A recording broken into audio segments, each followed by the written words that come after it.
తెలంగాణ ప్రతిష్ఠ పెంచడానికే ఎన్నో ప్రయత్నాలు చేశారని చెప్పారు కేటీఆర్. తాను ఎమ్మెల్యేలను కొనుగోలు చేయడానికి వెళ్లి దొరికిన దొంగను కాదని చెప్పారు. బావుమర్దులకు కోట్లాది రూపాయల కాంట్రాక్టులు కూడబెట్టలేదన్నారు కేటీఆర్. తన మీద బురద చల్లాలని కేసులు పెట్టారన్న కేటీఆర్ నిజం నిలకడ మీద తెలుస్తుందని చెప్పారు. ఈ ఒక్క కేసు కాదు 1000 కేసులు పెట్టినా ఎదుర్కొంటానన్నారు కేటీఆర్. అవసరమైతే చస్తా తప్ప ఎవరికి తల వంచనన్నారు కేటీఆర్.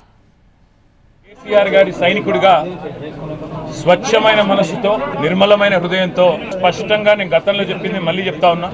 తెలంగాణ ప్రతిష్ట పెంచడానికి, హైదరాబాద్ బ్రాండ్ ఇమేజ్ ని అంతర్జాతీయం చేయడానికి, హైదరాబాద్ ని ప్రపంచ పటంలో నిలపడానికి ఆనాడు రాష్ట్ర మంత్రిగా ఎన్నో ప్రయత్నాలు చేశాం. ఆ ప్రయత్నాలు చాలా మేరకు ఫలించి హైదరాబాద్, తెలంగాణ భారతదేశంలోనే ఒక ప్రధానమైన నగరంగా ప్రపంచ దృష్టిని ఆకర్షించే స్థాయికి. మీరు బేకరీ మరియు స్వీట్ బిజినెస్ చేస్తూ ప్రతి నెల లక్షల్లో సంపాదించాలి అనుకుంటున్నారా? ఆ తెలుగు నేర్చుకోవడానికి ఇప్పుడే ఫ్రీడమ్ యాప్ని డౌన్లోడ్ చేసుకోండి. తీసుకొచ్చే విధంగా పనిచేశాం. 9.5-10 ఏళ్ల కాలంలో మా ప్రభుత్వం ఉన్నప్పుడు మా బావమరుదులకు 1137 కోట్ల కాంట్రాక్టులు ఇచ్చే దౌర్భాగ్యపు పని, అట్లాంటి పనులు చేయలేదు. మంత్రిగా నేను కౌన్సిల్లో కూర్చొని, కౌన్సిల్ ఆఫ్ మినిస్టర్స్లో, క్యాబినెట్లో కూర్చొని నా కొడుకు కంపెనీకి కాంట్రాక్టులు ఇచ్చుకోలేదు.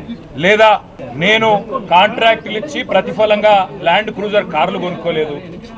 ఆ పనులు రేవంత్ రెడ్డి గారు, ఆయన మంత్రివర్గ సహచరులు, ఆ సాగు తెలివితేటలు, ఆ అవినీతి తెలివితేటలు వాళ్ళకే ఉన్నాయి.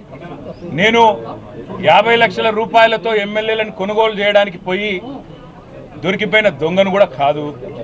నేను నిఖార్సైన తెలంగాణ బిడ్డను. ఏ పని చేసినా తెలంగాణ కోసం, హైదరాబాద్ ప్రతిష్టను పెంచడం కోసం చేశాను. అర పైసా అవినీతి కూడా నేను చేయలేదు, చేయబోను. ఇవాళ కొంతమంది అర్థమయ్యి కాని వాళ్ళు, తెలిసి తెలియని వాళ్ళు ఏదో కొంత బురద జల్లి తాత్కాలికంగా మీడియా మేనేజ్మెంట్ ద్వారా రాజకీయ పబ్బం గడుపుకోవాలనుకునే కాంగ్రెస్ వాళ్ళకి నేను చెప్పేది ఒకటే, నిజం నిలకడ మీద తెలుస్తుంది. మీరు ఇవాళ చల్లే బురద నన్ను కానీ మా పార్టీని కానీ ఎట్టి పరిస్థితుల్లో మా దృష్టి ఏదైతే కేంద్రీకరించబడిందో దాని నుంచి తప్పించలేదు. మేము మాట్లాడుతూనే ఉంటాం, కొట్లాడుతూనే ఉంటాం. నన్నేదో చేసి దానివల్ల మా పార్టీ క్యాడర్ను, మా నాయకత్వాన్ని నువ్వు దారి మళ్లింపు, దృష్టి మళ్లింపు దిశగా ప్రయత్నం చేస్తాను అనుకుంటున్నావు రేవంత్ రెడ్డి. అది నీ వల్ల కాదు. నువ్వు ఎన్ని కేసులు పెట్టినా, ఇది కాదు ఇంకో 100 పెట్టుకో, ఇంకో 1000 పెట్టుకో, ఎదుర్కొంటాం. న్యాయస్థానాల మీద, ఈ దేశంలోని చట్టాల మీద, భారత రాజ్యాంగం మీద మాకు సంపూర్ణమైన గౌరవం, సంపూర్ణమైన విశ్వాసం ఉంది. నువ్వు ఏ ప్రశ్నలన్నా అడుగు, సమాధానం మా కాడ ఉంది. ఎందుకంటే మేము నిజాయితీగా ఉన్నాం. నీలాగా లుచ్చా పనులు చేయలేదు, నీలాగా తుచ్చపు పనులు చేయలేదు, చేయబోము. నిఖార్సైన తెలంగాణ బిడ్డగా, కేసీఆర్ గారి రక్తం పంచుకొని పుట్టిన కేసీఆర్ కొడుకుగా చెప్తా ఉన్నా, తెలంగాణ కోసం అవసరమైతే చస్తాను తప్ప ఎట్టి పరిస్థితుల్లో ఇట్లాంటి లుచ్చగాళ్ళ ముందు మాత్రం తల వంచను. తప్పకుండా కొట్లాడుతూనే ఉంటా, పోరాడుతూనే ఉంటా. తెలంగాణ జయించేదాకా, ఈ కాంగ్రెస్ కబంధ హస్తాల్లోంచి తెలంగాణ బయటకు వచ్చేదాకా కొట్లాడుతూనే ఉంటాను, ప్రతిజ్ఞ చేస్తా ఉన్నా.